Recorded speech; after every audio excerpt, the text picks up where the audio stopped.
We're back here at London Calling with the Music Void, and we have Fred Bolza, the Senior Director of Digital Development at Sony BMG, with us here.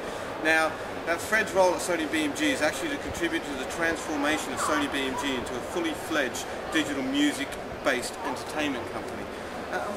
So thank you, Fred, for giving us the time today. So how have things actually progressed since you started at Sony BMG back in September last year? Well, there's been a lot. It's been obviously a time, there's been lots of deals announced, lots of things like Nokia comes with music and these kind of deals. So there's been a lot of, I think there's been a lot of innovation in the types of deals that we've started to do, which is really interesting. I think there's a recognition that there's a shift away from models that try to monetize a unit of music towards monetizing the user. So from a percentage of a retail revenue to an ARPU model, and that's been the most significant. And then with all of those changes, obviously, a whole series of organizational challenges about how you go to market and how you service the market. So there's been, increasingly things that were talked about a couple of years ago are impossible are starting to become reality. Okay. That brings me actually to the next question very well. Obviously, all of the labels now are sort of moving to implement D2C strategies as part of their overall offering and routes to market. Can you let us in on what this may mean in terms of Sony BMG? I mean, D2C is another one of those terms which has become very fashionable over the last year. And the question that we ask ourselves, what we've had to ask ourselves, is what do we actually mean by D2C? And how does it fit into a sort of a portfolio of services which arrive to the consumer either via other channels, i.e. retailers or e-tailers or whatever, or directly from artist websites or in other ways, even by white-labeled services that are then badged by another brand. So D2C for us initially isn't really about revenue.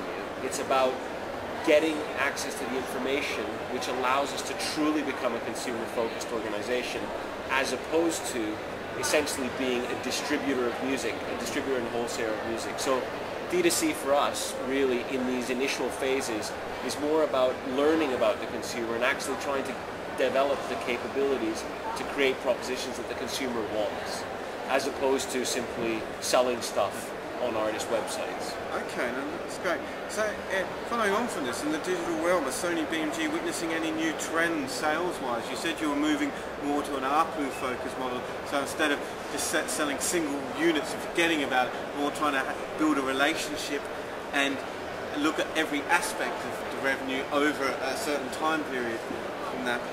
But, so are we witnessing any trends? I think the biggest trend, if I can call it that, but the biggest thing I've observed is that there's a definite blurring between the commercial potential of a channel, so as a retail channel, and its ability to act as an editorial filter, which actually has a marketing and promotional benefit. So what we're finding is, historically, the radio was where you plugged your stuff, and the shop is where you sold it. Now, in the digital space, where you sell it might also be where you're creating editorial value and therefore driving people to find your music and your back catalog. So actually marketing and commerce have come together in a much more tightly knit thing, which poses a challenge, because again, we need to be creating viable commercial deals, but absolutely maximizing the marketing opportunity a lot of these channels actually offers, which means changing the way that we do things. So for me, the biggest trend, if I was going to name a trend, is actually the blurring of the line between marketing, promotion, and sales. Okay, that's great. Now, in terms of new business models, are you a fan of the ad-funded model? Are there any particular variants that you favour over another? I'm a fan of the ad-funded model. I think the ad-funded model is one of the services, one of the portfolio of services which consumers may or may not wish to have. And I think starting from the premise that consumers consume music in many different ways and have different visions of how they're going to pay for something, is there space for ad-funded models? Yes, there is.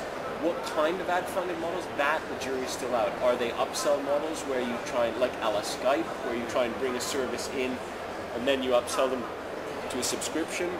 Is it more like sort of a We7 model? And again, I think that ad-funded music has a place in the suite of consumption models that exist in a digital world.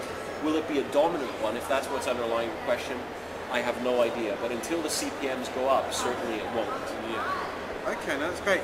And moving on now to another business model, subscription models that have not really been successful to date in the online realm. So from Sony BMG's perspective, are the mobile music subscription models working, i.e. whether that be on the phone or Nokia Music? I think they're working to some extent. I mean, Nokia Comes With Music obviously isn't live yet, so it's not actually working. I think for me the observation would be generically about subscription services that historically subscription meant rental.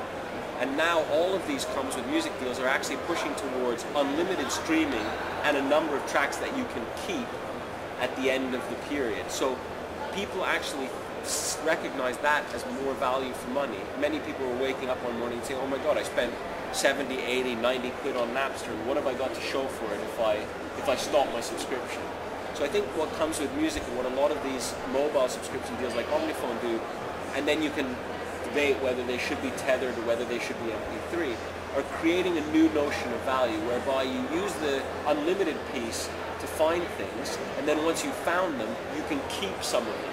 And that creates, I think, a hybrid model which is more interesting, especially when it's then bundled in potentially to your access charge. Okay, that's great. Speaking of bundling in, obviously the issue around ISPs and legislation from whether it be UK, French government, it is well, it's a hot topic, as they would call it at the moment.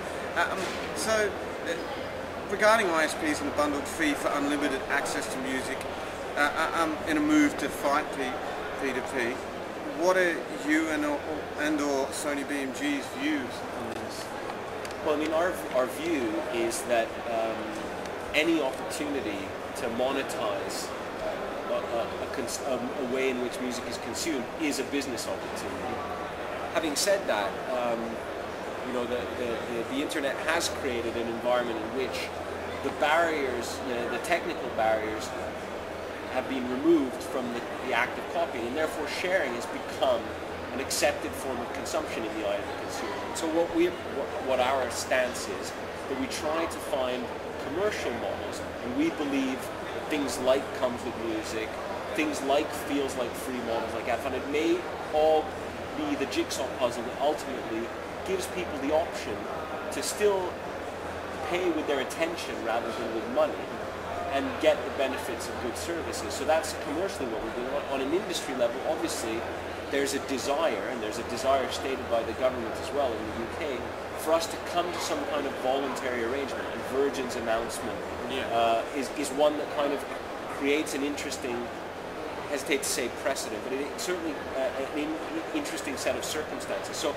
I think it's always going to be a combination, but I think historically the relationship with ISPs was always fraught because it started from a legal argument and worked its way out to commercials. And I think what our position is, we'd like it to be a commercial argument around which we can wrap any political and legal requirements rather than the other way around. That's a good take on that. I like that. Now finally, Fred, do you have any news you can share with us here at the Music Void in reference to any new deals in the pipeline? Unannounced yet, or? Well, not really, but I mean, you know, we are working on deals, and I think it's kind of the obvious, it's like saying London, you rock at a gig, but I mean, fundamentally there are a number of interesting deals which, if they come off, I think are going to be game changers, and they address a lot of the underlying points that you're alluding to in your line of questioning. So, you know, it's a classic watch this space, I think. Okay, that's great. Look, the Music Void would like to thank you for your time today. My pleasure. Thank you. Have a great London calling. Thank you very much.